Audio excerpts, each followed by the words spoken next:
jeans, jean jacket, cowboy boots. Same thing worn by every other country boy from small-town Ontario in the early 80s. Now she wears it. It smells like him. At least she imagines it does. Musty, like grass from the course where he caddied before becoming a cop. The cicadas buzz incessantly. Her tongue sticks to the roof of her mouth. She could die out here and never be found. Collapse in a heap of dehydrated bones and slowly get sucked underground by the loosestrife, her body liquefied by the wastewater bubbling below. She could die of 1,000 cuts, die of thirst. But none of these things is going to happen. Not today. Not even the mighty loosestrife can mess with her mission. And even though all roads leading to Elgin are permanently barricaded with concrete blockades, bearing warning signs that say, road closed, do not enter, hazardous toxic waste, unauthorized entry banned. Even though the fields around the town look more like a demilitarized no-go zone than a once thriving farming community, nothing is going to stop her. She drops into the past, sinking into the cave of her memories, a habit she mastered as a kid in boarding school. It comforts her. And if she tries hard enough, conjures the tiniest scrap of memory, a color, a smell, a sensation on her skin, a word spoken by someone she loved, she can see the past projected onto the walls of her imagination. Once there, she can alter those flickerings to her liking, reshape the past, bring people back, undo the horrible things that happened, if only for a sweet second. It's a hard habit to break. 25 minutes. That's far enough to get her head straight and her feet moving. 25 minutes and a mile back she goes, when she parked in the dirt lane off Highway 15, just east of Upper Rideau Lake.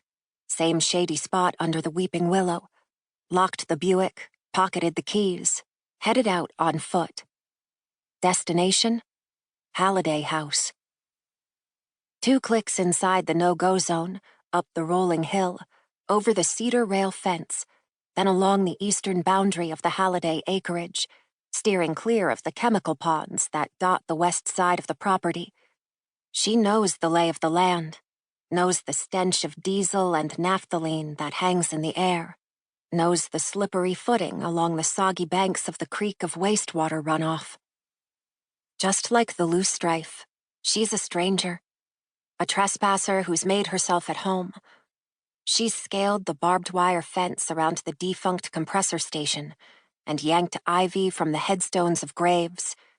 She's pried plywood from windows, walked down the main street, past a grocery store where people once stopped to gossip and buy their milk and eggs. She's even sat on the wooden pews where they prayed every Sunday, seeking salvation. Seems their God wasn't listening. Now she's back, a can of gasoline in tow, hiking toward that big old house that sits outside town, a 19th century Gothic farmhouse perched on the brow of a purple knoll, majestic veranda limping sideways from rot, moss dripping from its shingles. A widow's walk clings to the rooftop, like a spider hovering over its prey. She has only seen the house once before, by moonlight.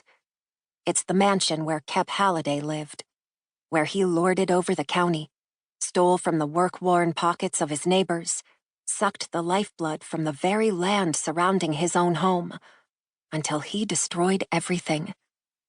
She's come to finish what her mother started, come to set her eyes upon Halliday House in the light of day, one last time, before she burns it to the ground. 10 weeks earlier. Augusta lies awake. It's early morning. Sleep only comes in fits and starts these days. Her boyfriend Lars is snoring beside her. Her phone vibrates. She grabs it and stares at the name on the screen. Rose Ryan. Her great Grammy Rose. Gus slips out of bed and into the cramped motel bathroom, covering her mouth as she whispers hello.